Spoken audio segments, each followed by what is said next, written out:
I asked my husband why our mortgage was short. He said, "Don't start." Then I found his ex-wife's rent payments. And that was when I realized I hadn't just been lied to. I had been quietly helping my husband fund another woman's life.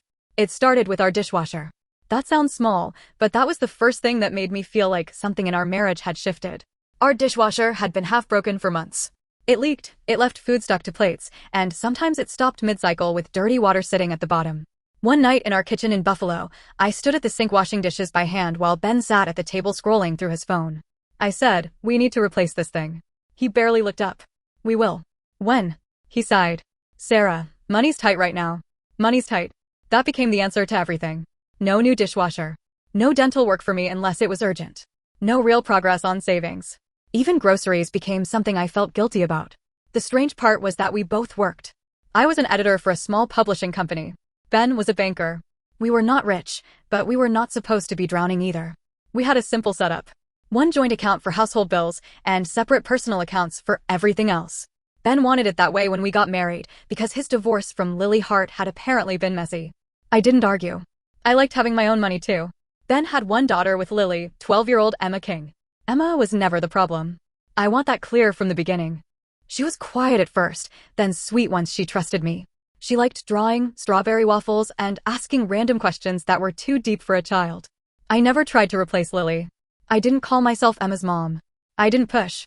I showed up when Emma wanted me there. I kept her favorite snacks in the pantry. I bought gifts from both Ben and me. I tried to be steady. And I tried to be civil with Lily. At family dinners, Mary would say, "Lily has had a hard time since the divorce." I would nod, even though Ben had told me Lily was the one who wanted the divorce. Beth once said, "Emma should have some of her Christmas gifts at Lily's place too. It's only fair." I remember smiling and saying, of course, even though I wanted to ask why nobody else was buying them. But I didn't want to be that wife. The jealous second wife. The petty stepmom. The woman counting money spent on a child. So when Ben paid child support, I supported it. When he paid half of Emma's school fees, clothes, sports, dentist appointments, and art camp, I supported it. I actually respected him for it. My own father acted like paying for his kids was some heroic sacrifice, so seeing Ben be responsible made me feel safe. That was the cruel part. The thing I admired most about him became the excuse he used to lie to me. About 2 years ago, Ben started being short on money. At first it was small. "Can you cover groceries this week? My car insurance came out. Can you handle the electric bill? I'll get the next one. Can you put the dinner bill on your card?" I forgot to transfer money. It was always temporary. Always explained. Always just one thing. And because I loved him, I covered it. Then it became normal. I paid more groceries. Then utilities. Then little repairs around the house. Then Emma's birthday party decorations because Ben said Lily had already bought the cake and he didn't want to start a fight. Then a school trip deposit because Ben said he was waiting for payday. I didn't mind helping Emma. That was never the issue. But I started feeling like I was the only adult adjusting. Ben would tell me money was tight, then Emma would come over with brand new sneakers. He would say we couldn't afford a weekend trip, then casually mention he paid for another activity Lily had signed Emma up for without asking him first. When I asked about it, he would get tense. "It's for my daughter, Sarah." And that sentence always shut me up. Because what was I supposed to say? No, don't support your daughter? No, don't help with your child? No, our dishwasher matters more than Emma? So I swallowed that too. One night, my friend Anna Hill came over after work. Anna was a doctor, and she had known me long enough to tell when I was pretending to be fine. We were sitting in the living room while Ben was picking Emma up from Lily's apartment. Anna looked around and said, "You still haven't fixed the dishwasher?" I rolled my eyes. "Money's tight." She frowned. "Both of you work." I know. And Ben works at a bank. I know. She stared at me for a second. Sarah. I hated the way she said my name. Like she already knew something I wasn't ready to know. I said, "Don't. I'm just saying, when money gets weird in a marriage, you should know why." I told her we had separate accounts. She said, "Separate is fine. Secret is not." That sentence stuck with me. Separate is fine. Secret is not. But I still didn't look. I wish I could say I trusted Ben because he earned it. The truth is, I trusted him because the alternative was too scary. The first rail warning came when our emergency savings stopped growing. Every month, we were supposed to put money into it. Not a lot, but enough. Ben said his transfers had been delayed because of timing. Then he said he had extra expenses. Then he said Christmas was coming. Then school fees. Then car maintenance. There was always a reason. Meanwhile, I was cutting back more and more. I stopped buying lunch out. I canceled subscriptions I actually used. I put off replacing my glasses. I bought cheaper shampoo. I told myself this was what marriage looked like sometimes. You sacrifice. You help. You don't keep score. But Ben was keeping something from me, and deep down I felt it. The final straw came on a Thursday morning. I was making coffee before work when my phone buzzed with a bank alert from our joint account. Mortgage payment pending. Insufficient balance. For a second, I just stared at it. That couldn't be right. Our mortgage was automatic. We both knew the amount. We both transferred our halves before the due date. It was the one bill I never played around with because losing a house was not some late fee problem. It was panic. I opened the banking app with my hands shaking. The account was short. Not by $20. Not by a small mistake. By enough that the payment would fail if I didn't move money immediately. I transferred from my personal savings before I even fully processed what I was doing. My stomach was tight, my face was hot, and all I could think was that I had just used the money I was saving for my dental work to cover Ben's half of our mortgage. Then I waited. Ben came home around 6. He looked tired, but he always looked tired lately. He put his keys in the bowl by the door, kissed the top of my head like everything was normal, and asked what was for dinner. I said, "Why was the mortgage short?" He froze for half a second. Then he said, "What?" "The mortgage. Our joint account didn't have enough." He took off his jacket slowly. "I forgot to transfer." "From where?" He looked at me then. That was the first moment I felt cold. Not angry. Not yet. Cold. Because his face changed in a way I had never seen before. Like I had stepped too close to something. He said, "Don't start." I laughed once, but there was no humor in it. "Don't start?" "Ben, our mortgage almost bounced." I said I forgot. "I'll fix it." I already fixed it. With my savings. He rubbed his face. "Okay, I'll pay you back." "When?" "Soon." There was that word again. Soon. I said, "Show me your account." He stared at me. "Excuse me? Show me where the money is going." "We don't do that. We don't hide mortgage money either." He got angry fast. Too fast. He said I was treating him like a child. I said he was acting like one. He said I was being controlling. I said I was being married to him and trying to understand why I was suddenly covering more and more of our life. Then he said the sentence that made everything worse. "You don't understand what I'm dealing with." I said, "Then explain it." He wouldn't. We fought for almost an hour. Not screaming exactly, but sharp and ugly. He kept walking away. I kept following because I was tired of being dismissed in my own house. Finally, he grabbed his jacket and said he needed air. He walked out to the back porch. His phone was still on the kitchen counter. I stood there staring at it. I know what people will say. I know I crossed a line. I know going through someone's phone is wrong. I told myself that for about 10 seconds. Then I remembered the mortgage alert. I remembered my savings. I remembered the dishwasher, the dental work, the groceries, the feeling of quietly shrinking my own life while Ben kept saying money was tight. So I picked up his phone. I didn't search everything. I didn't read random conversations. I typed one word into his messages. Rent. And there she was. "Lily, rent is due Friday." I sent $1,200. "Can you do $1,500 this month?" "I'm short again." "I can't keep doing this, Lily. You know what happens if I lose this place. Emma needs stability." I felt like the floor moved under me. I scrolled up. More messages. "Thank you. I know Sara doesn't get it. Don't tell her. She'll make this about herself. I'll send what I can after payday. I need the rest before the 1st. My hands started shaking so hard I almost dropped the phone. Then I opened his bank app. Maybe that was worse. Maybe that was the real crossing of the line. But once I saw the messages, I needed to know if it was one payment or two, a mistake or a pattern. It was a pattern. Payments to Lily Hart. $900. $1,200. $1,500. Sometimes split into smaller transfers. Sometimes twice in 1 month. It went back as far as the app would easily show. Months and months. I felt sick. Not because he helped Lily once. Not because Emma needed things. Not because life gets hard and parents sometimes step in. I felt sick because I'd been covering groceries, bills, repairs, and mortgage shortages while my husband was secretly paying his ex-wife's rent. Ben came back inside and stopped when he saw the phone in my hand. His face went pale. For a few seconds, neither of us said anything. Then he said, "You went through my phone?" "Not, Sara, I can explain." "Not, I'm sorry." "Not, I know this looks bad." "You went through my phone?" I put it on the table between us. I said, "You used my money to cover our life while you paid Lily's rent." He shook his head. "It's not like that." "It is exactly like that." He reached for the phone, but I pulled it back. "How long?" "Sara." "How long, Ben?" He didn't answer. I said, "How long have you been paying your ex-wife's rent while telling me we were broke?" He looked down. That was the answer before he even said it. "Almost 2 years," he said. "Almost 2 years." I had to sit down. I asked how much. He said he didn't know. I said, "Don't lie to me again." He swallowed and said, maybe around 30,000. $30,000. The number didn't even feel real at first. It was too large to attach to the dishwasher and groceries and dental bills, and every time I told myself not to complain. I said, you sent Lily $30,000 and never told me? He said, it was for Emma. And there it was. The shield. The sentence he knew I couldn't fight without sounding heartless. I looked at him and said, Emma has a bedroom here. He flinched. I said, Emma has a father here. If Lily couldn't afford her apartment, you should have gone to court. You should have adjusted custody. You should have talked to me. You don't secretly drain our household and hide behind your daughter. Ben's jaw tightened. Court would be ugly. So is lying to your wife. He said Lily lost her job 2 years ago. Then she found another one, but it paid less. Her rent went up. She told him if she had to move, Emma would lose her school, her friends, and her routine. Ben said it started as one emergency payment. Then another. Then Lily expected it. Then he didn't know how to stop. I asked why he never told me. He said, because I knew you'd react like this. I laughed then. I couldn't help it. Not because it was funny. Because it was insane. You mean I'd react badly to being lied to for 2 years? He said, you don't understand the pressure I'm under. I said, I understand, I've been under it too. I just didn't know her name was Lily. That shut him up. For the first time that night, Ben had no answer.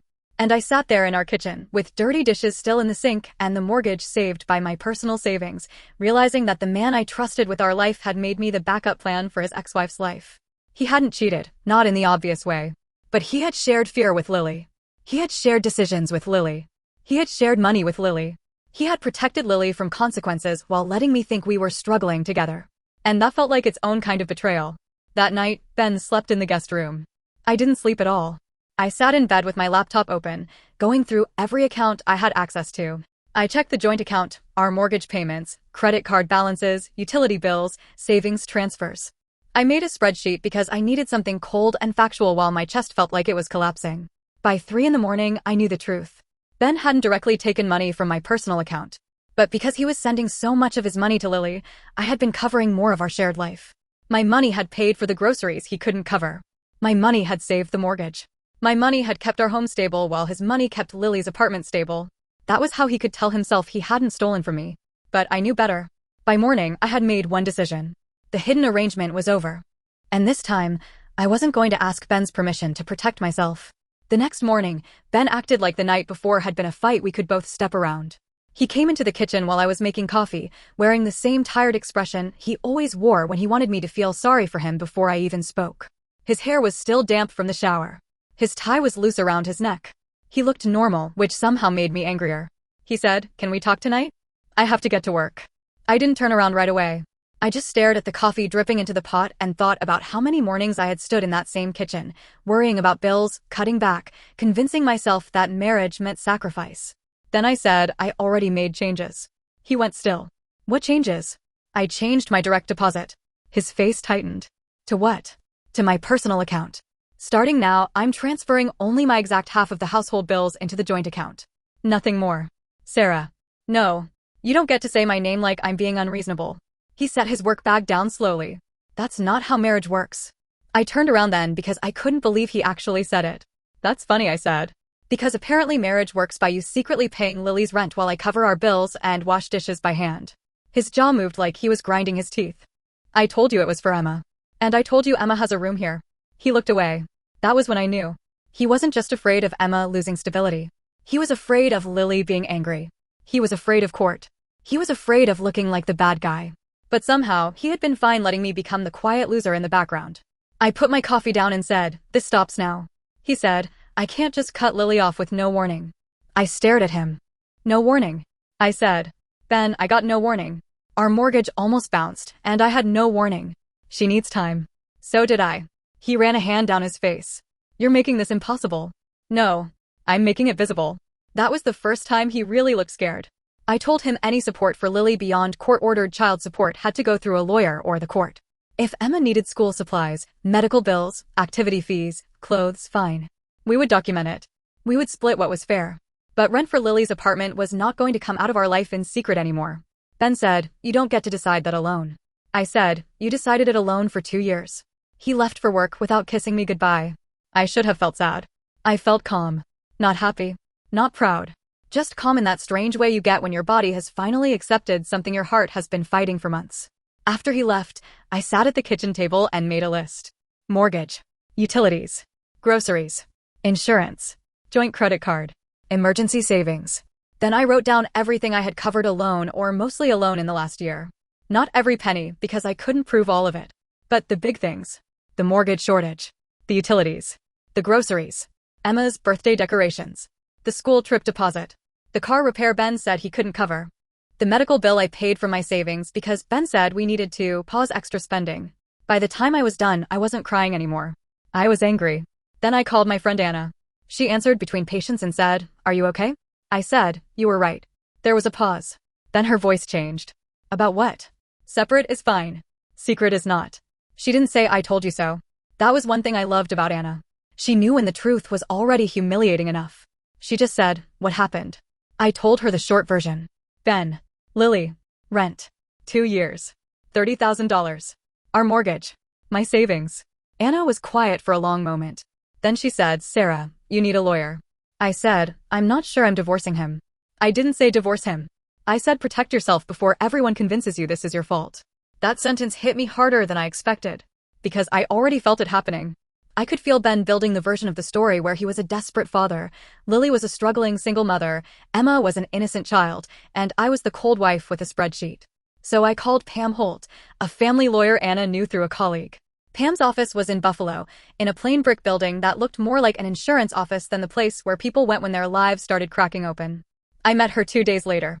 I brought printed bank screenshots, joint account records, and the spreadsheet I had made at 3 in the morning. Pam was calm. Almost too calm. She didn't gasp. She didn't call Ben names.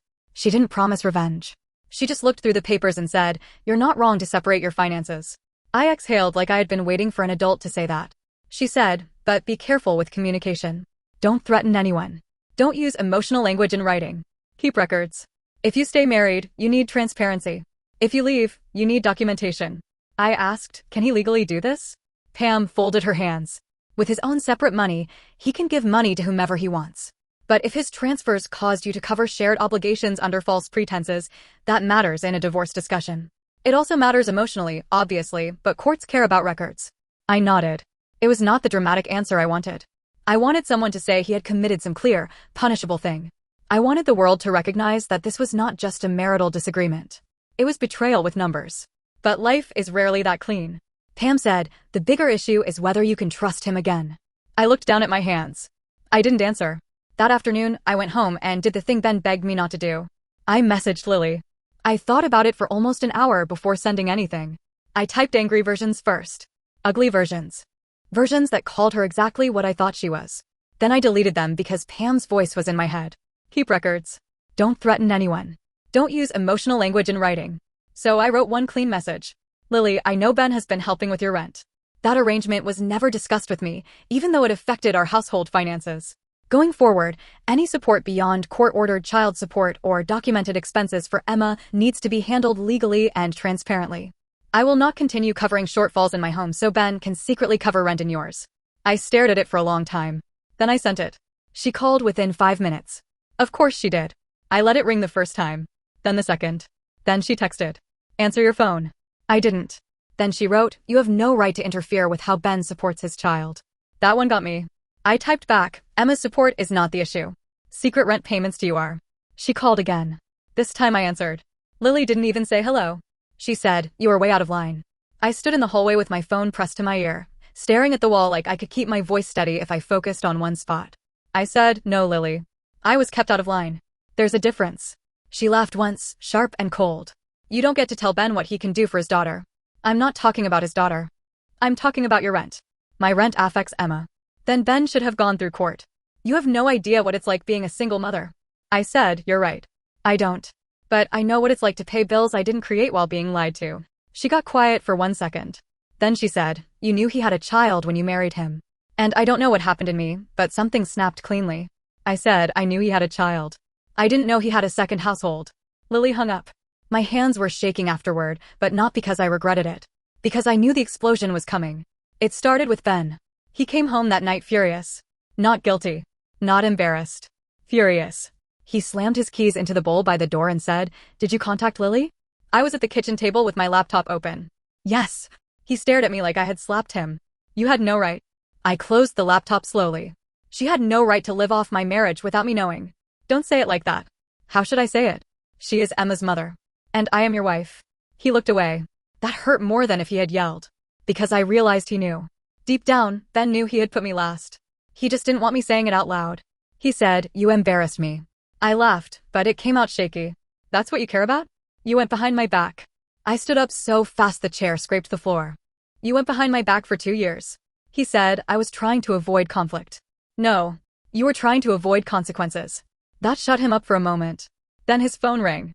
He looked at the screen and didn't answer, but I saw the name. Mary. His mother. I said, "Go ahead. I'm sure she already knows." He didn't deny it. By the next morning, everyone knew. Mary called me while I was working. I let it go to voicemail. Then she texted, "Sarah, we need to talk about what you're doing to Emma. Not what Ben did to you. Not what Lily expected from your household. What you're doing to Emma." I stared at the message until the words blurred. Then Beth called. I didn't answer that either. She sent a text instead. "I know you're upset, but cutting off a single mom is cruel. Lily is basically family. Basically family." I wanted to throw my phone across the room. I typed, "Then why didn't your family pay her rent?" I didn't send it. I sent nothing. That night, Ben said his parents wanted us to come over and talk this through. I said no. He looked irritated. "Sarah. No. I'm not sitting in your mother's living room while everyone explains why I should be grateful to fund Lily." He said, "Nobody is saying that. Your sister called her basically family. She is Emma's mom. And I'm your wife. You keep forgetting that part." He said he didn't forget. I said, "Then prove it." He didn't know how. For the next week, the house felt like a place where words went to die. Ben slept in the guest room. We spoke only about bills, Emma's schedule, and whether someone had fed the dog we didn't even have. That's how strange it got. I would catch myself almost making normal conversation, then remember there was nothing normal under us anymore. Emma came over that weekend. I tried so hard to act normal for her. I made strawberry waffles because she loved them. I asked about school. I watched her show me a drawing she was working on. She was quieter than usual, but I thought maybe she was just being 12. Then she asked, "Is my mom mad at you?" I froze. Ben was in the other room. I said carefully, "Your mom and I are dealing with some adult stuff." Emma looked down at her plate. She said, "You don't want Dad helping us anymore." I felt like I had been punched in the throat. I wanted to say, "That's not true." I wanted to say, "Your mother is using you." I wanted to say, "Your father lied to me and now everyone is hiding behind your name because it makes me easier to blame." But she was 12. So I said, "Emma, anything between adults is not your fault. Your dad loves you. I care about you. That hasn't changed." She nodded, but she didn't look convinced. Later, when Ben took her to Lily's, I sat on the edge of our bed and cried for the first time since finding the payments. Not because of Lily. Not because of Ben. Because Emma had been pulled into it, and I knew once a child is given a version of the story, you can't fully erase it. You can only hope time reveals who is safe. The next week, Lily sent Ben a long message. He showed it to me only because I demanded transparency if he wanted to stay in the house as my husband. Lily wrote that her rent was due again. She said she had no backup. She said if she had to move, Emma would have to change routines. She said Ben needed to stop letting me control him. She said, "You were a better father before Sara made everything about money." I read that line 3 times. Then I handed the phone back. Ben said, "See what I'm dealing with?" I said, "Yes. And I also see that you made me deal with it without telling me." He sat down across from me. For the first time, he looked less angry and more ashamed. He said, "I didn't know how to stop." I said, "That's not an excuse." "I know." But he said it softly, and I hated that some part of me still wanted to comfort him. That was the confusing part. I loved Ben. People think betrayal kills love instantly. It doesn't always. Sometimes love stays there, stupid and bruised, trying to make sense of the person who hurt you. I wanted to hate him cleanly. I couldn't. So I gave him terms. I said, "If you want any chance of fixing this, you filed to formalize everything with the court. Child support, expenses, medical, school, activities, all of it. No more side deals with Lily. No more rent. No more private agreements that affect our household. And you start paying me back for the money I covered when you were short." He looked exhausted. "Sarah, court will be ugly." I said, "Then it will match what you did." He flinched. "Good." I told him I had spoken to Pam Holt. His face changed again. "You talked to a lawyer?" "Yes." "Are you divorcing me?" "I don't know." That was the truth. He looked like I had hurt him. And that almost made me laugh, because apparently truth only became painful when he was the one hearing it. I said, "I'm not promising anything. But I'm done being the easiest person to disappoint." Ben rubbed his eyes. Then he nodded. Not dramatically. Not like a movie. Just one tired, small nod. Okay, he said. The next few weeks were ugly in a quiet way. Ben filed paperwork to review the custody and expense arrangement. Lily lost her mind. Mary blamed me. Beth sent one more message about compassion, and this time I finally replied. I wrote, if everyone is this worried about Lily's rent, you are all free to contribute. I'm done being volunteered. She didn't answer. That was the first small victory. Not loud. Not satisfying in the way I wanted. But quiet. Clean. Mine. Then the real fallout came. Lily couldn't keep her apartment. She moved to a smaller place outside Buffalo. Not far enough to be impossible, but far enough that Emma's school situation became complicated. There was an arrangement for her to finish the school year where she was, but everyone acted like I had personally packed their boxes and thrown them out. Ben came home the day Lily signed the new lease and said, Emma cried. I said nothing. He said, she thinks everything is changing because of us. I looked at him. No, I said. Because of you and Lily. His face hardened. I said, do not put that on me. He walked away. And I realized something then. Even when Ben was trying, his first instinct was still to hand me the guilt. Maybe he didn't mean to. Maybe guilt had become the family language. But I was starting to refuse to speak it. The first counseling appointment happened on a rainy Tuesday afternoon. I remember that because I sat in the parking lot outside Dr. Grace Land's office, watching water slide down the windshield, wondering how my life had turned into something that needed a waiting room and intake forms. Ben was in the passenger seat. Neither of us spoke for almost 5 minutes. Finally, he said, I don't know what you want me to say in there. I looked at him. The truth would be a nice start. He nodded, but he looked irritated, like even the truth had become another bill he didn't want to pay. Dr. Grace Land's office was small and quiet, with beige chairs, a little table full of tissues, and a framed print on the wall that said, healing takes honesty. I almost laughed when I saw it. Not because it was funny, but because sometimes life gets too obvious. Dr. Land asked us why we were there. Ben gave the soft version.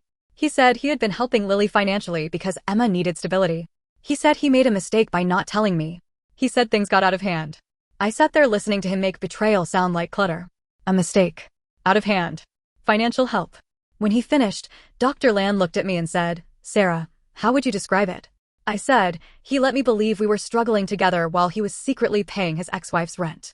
Ben shifted in his chair. I kept going. I paid groceries. I covered bills. I used my savings to save our mortgage. I put off dental work. I stopped asking for repairs. I thought we were both sacrificing. But I was the only one sacrificing honestly. The room went quiet. Dr. Land asked Ben, is that accurate? Ben stared at the floor. Then he said yes. It was the first time he said it without defending himself. I hated how much that mattered to me. Dr. Land asked why he didn't tell me. Ben said, because I knew she'd be upset.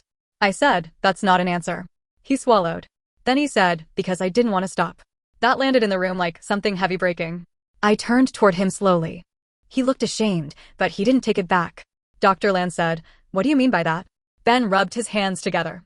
I didn't want Emma to suffer. But also, Lily needed me. And after the divorce, most of our conversations were fights. Then suddenly she was thanking me. Depending on me. Telling me I was the only one keeping things together. I know how that sounds. I said, it sounds honest. He looked at me then, and for once, he didn't argue. He said, I liked being the rescuer. That hurt more than I expected. Because I had spent weeks wondering if it was romantic. If he still loved Lily. If there had been something physical, something hidden in hotels or deleted texts. But hearing him admit he liked being needed by her made me feel smaller in a different way. I said, so while I was making myself smaller at home, she made you feel important. Ben's eyes got wet. I'm sorry, he said. I looked away. I had wanted those words so badly, but when they finally came, they didn't fix anything. They just sat there. Dr. Land asked me what I needed. I said, I need him to stop using Emma as a shield. I need him to stop letting Lily and his family write the story. I need him to understand that this was not just money. It was loyalty. It was intimacy. It was making decisions with another woman while I was left to pay the consequences. Ben whispered, I know. I said, I don't think you do. After that session, something changed, but not enough to make life easy. Ben did start doing the right things. He gave me access to every account that affected our household. He set up automatic transfers for his half of the mortgage and bills. He gave me a repayment plan for the money I had covered when he was short. He kept every conversation with Lily in writing and only about Emma. He stopped taking calls from her privately. He filed the paperwork Pam Holt had told him to file, and for the first time, every expense had to be documented. Lily hated it. Of course she did. She sent long messages about how Ben had changed. She said I had turned him against his own child. She said Emma was anxious, and that was on him. Then she said it was on me. Then she said if he really cared, he wouldn't let some woman control him. Some woman. 5 years of marriage and I was some woman. Ben showed me the message without me asking. I read it, then handed the phone back. He said I didn't respond. I said, good. And that was progress, I guess. But progress is not the same as healing. Mary called Ben often. He stopped putting her on speaker because he knew I didn't want to hear her voice. But one night, I walked past the hallway and heard him say, Mom, stop blaming Sara. I paused. Ben didn't know I was there. He said no. I lied. I made the payments. I hid it. Sara didn't create this. I stood frozen outside the hallway, holding a basket of laundry, feeling something in my chest loosen and hurt at the same time. Mary said something I couldn't hear. Ben said, Lily is Emma's mother, but Sara is my wife. I forgot that. I'm not forgetting it again. I went into the bedroom before he saw me crying. That should have been the moment everything turned around. But life is not that clean either. Because the person Ben had hurt most after me was Emma, even if he never meant to. Emma still came over every other weekend and some weekdays. She was polite, but different. Careful. She didn't leave her art supplies everywhere anymore. She didn't ask random questions while we folded laundry. She didn't reach for me in the casual way she used to, like asking me to braid her hair or taste test her hot chocolate. She smiled, but it was a guest smile. That destroyed me quietly. One Saturday, Ben had to run to the store, and Emma and I were alone in the kitchen. I was making grilled cheese because that was one of the few safe foods she still requested at our house. She sat at the table, picking at the edge of a napkin. Then she said, Mom says you don't like her. I kept my eyes on the pan. I said, your mom and I have adult disagreements. She says you made Dad stop helping. I turned the stove down because my hands were starting to shake. I said, your dad and your mom are working out money things in a more official way now. Emma looked up. But did you make her move? There it was. The question I had been dreading. I wanted to give her the whole truth. I wanted to tell her I didn't make her mother sign a lease she couldn't afford. I didn't make Ben lie. I didn't make Lily accept secret money for 2 years. I didn't make anyone use her name to guilt me into silence. But she was 12. So I sat across from her. No, I said softly. I didn't make your mom move. But I did tell your dad I couldn't keep being part of secret money decisions. Adults made mistakes. Big ones. And I'm sorry you're feeling the consequences of that. She stared at me. Are you mad at me? My heart cracked. No, I said quickly. Never. Emma, none of this is because of you. She looked down again. It feels like everyone says that, but everyone is mad. I didn't have an answer. So I told the truth I could tell. You're right. Adults say things aren't your fault, and then we act weird, and that must be confusing. I'm sorry for my part in making your world feel less safe. Her eyes filled with tears, and for a second she looked like the little girl she still was. Then she whispered, I miss my old room. I nodded because I didn't trust myself to speak. She wasn't talking about the apartment, not really. She was talking about before. Before she knew adults could lie with good intentions. Before her father's guilt and her mother's fear and my boundary all crashed into her childhood. I said, I know. That was all I could say. When Ben came home, Emma went upstairs. I told him what happened. He sat down at the kitchen table and put his head in his hands.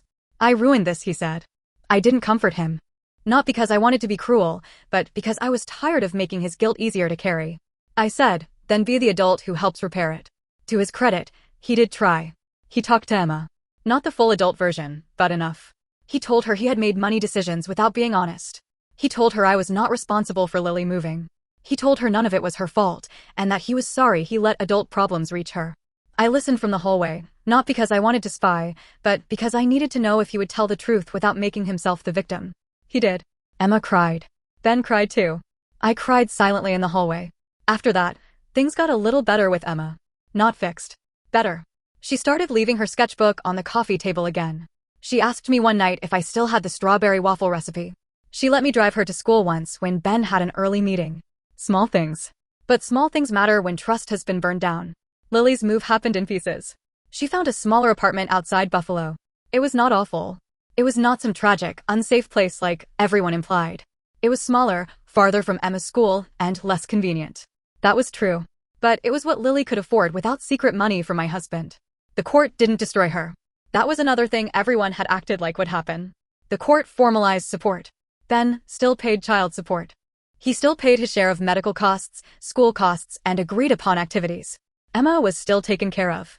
The difference was that Lily could no longer text him rent is due and expect our home to absorb it quietly. That made me the villain to her. Fine.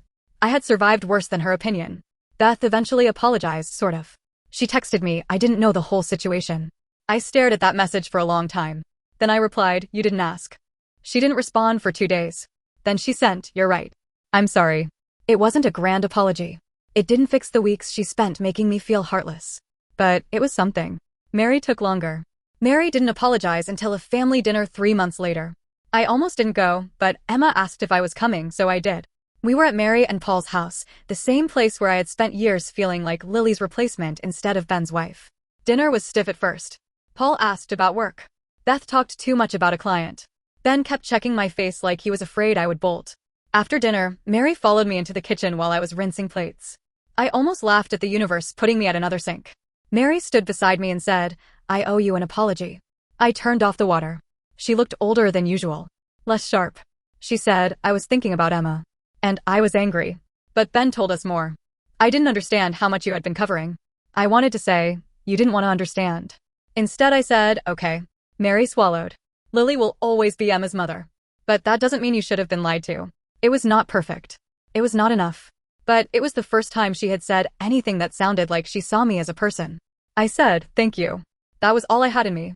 Paul gave me an awkward pat on the shoulder when we left, which from Paul was basically a speech.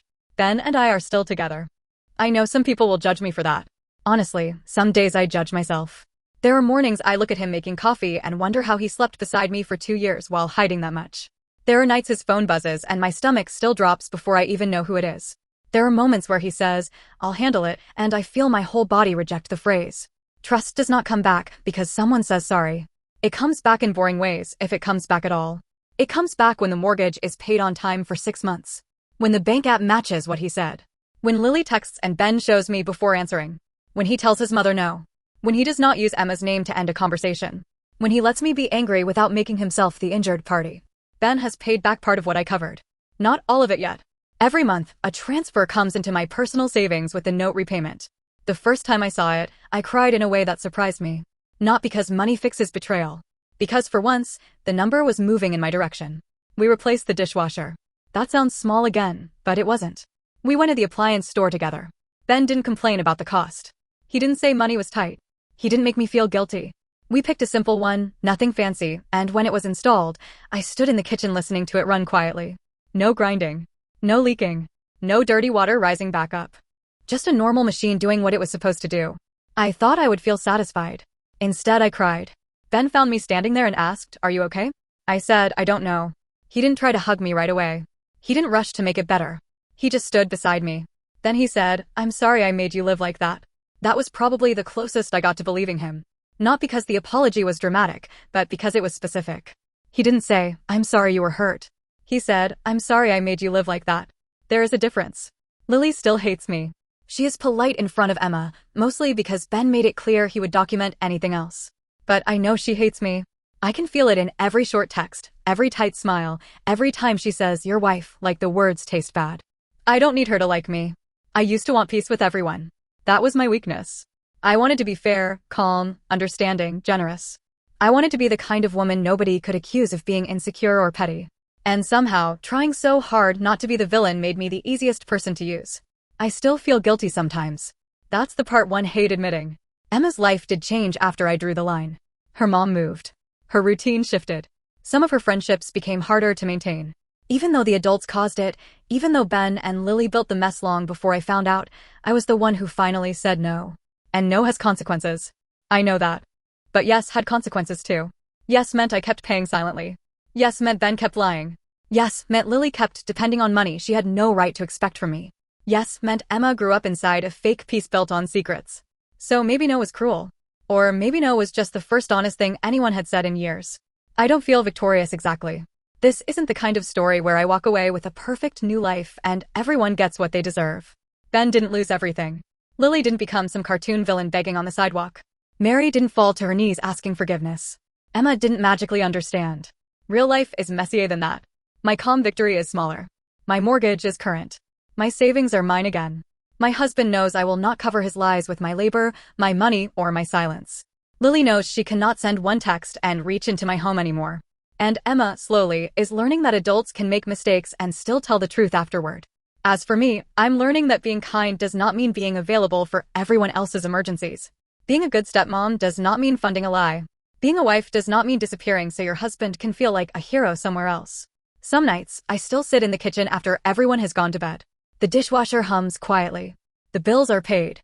The house feels peaceful, but not innocent. I don't know if Ben and I will make it forever. I hope we do. I'm not promising we will. What I know is that I no longer confuse silence with loyalty. I no longer confuse sacrifice with love. And I no longer let anyone say Emma's name like a weapon to make me forget my own. So I guess that is where I am now. Still married. Still healing. Still angry sometimes. Still guilty sometimes. But not drowning anymore. And if that makes me cold, maybe I can live with that. Because for 2 years, everyone else stayed warm while I quietly froze. So tell me honestly, was I wrong for cutting off my husband Ben's secret rent payments to his ex-wife Lily, even if it changed my stepdaughter Emma's life?